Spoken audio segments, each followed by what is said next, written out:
Cyber സുരക്ഷയെ മുൻനിർത്തി കേന്ദ്ര സർക്കാർ പുറത്തിറക്കിയ പുതിയ ആപ്പാണ് സഞ്ചാർ സാഥി. 2023 മെയ്യിൽ ആരംഭിച്ച സഞ്ചാർ സാഥി വ്യാജ ഫോണുകൾ, രാജ്യസുരക്ഷ, ക്രിമിനൽ കുറ്റങ്ങൾ, സൈബർ ക്രൈം എന്നിവ കുറയ്ക്കുക എന്ന ലക്ഷ്യത്തോടെയാണ് പുറത്തിറക്കിയത്. ആപ്പിലൂടെ ഒരു വ്യക്തിയുടെ location, logo, mobile data, call recording history, SMS data, storage data, camera permission, network connection, network speed, receiving time എന്നിങ്ങനെ എല്ലാ വിവരങ്ങളും ലഭിക്കും. നമുക്കൊപ്പം കേന്ദ്ര സർക്കാരിനും ഇതും ലഭിക്കുമെന്നതാണ് ഇതിന്റെ പ്രത്യേകത. വ്യക്തികളുടെ നഷ്ടപ്പെട്ട ഫോൺ തിരിച്ചു കണ്ടെത്താനും ബ്ലോക്ക് ചെയ്യാനും സ്വകാര്യത സംരക്ഷിക്കാനും സഞ്ചാർ സാഥി ആപ്പിലൂടെ കഴിയുമെന്നതാണ് കേന്ദ്ര സർക്കാർ പറയുന്നത്. ജനുവരിയിൽ ആരംഭിച്ച ആപ്പിലൂടെ 7 ലക്ഷത്തിലധികം നഷ്ടപ്പെട്ട ഫോണുകൾ കണ്ടെത്താനായി എന്നതാണ് കേന്ദ്ര സർക്കാരിന്റെ വാദം. ഇതിലൂടെ പൗരന്മാരുടെ സ്വകാര്യത ചോരുമോ എന്ന ആശങ്കയും നിലനിൽക്കുന്നുണ്ട്.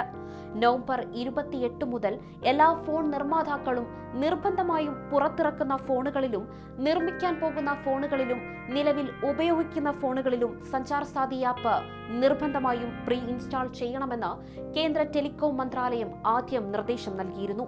പിന്നീട് ഉപയോക്താക്കൾക്ക് ആവശ്യമെങ്കിൽ ഇൻസ്റ്റാൾ ചെയ്യാമെന്നും അല്ലെങ്കിൽ അൺഇൻസ്റ്റാൾ ചെയ്യാമെന്നും പറഞ്ഞ കേന്ദ്ര സർക്കാർ ശക്തമായ പ്രതിഷേധത്തെ തുടർന്ന് ആപ്പ് നിർബന്ധമായും ഇൻസ്റ്റാൾ ചെയ്യണമെന്ന നിബന്ധന ഒഴിവാക്കുകയും ചെയ്തു.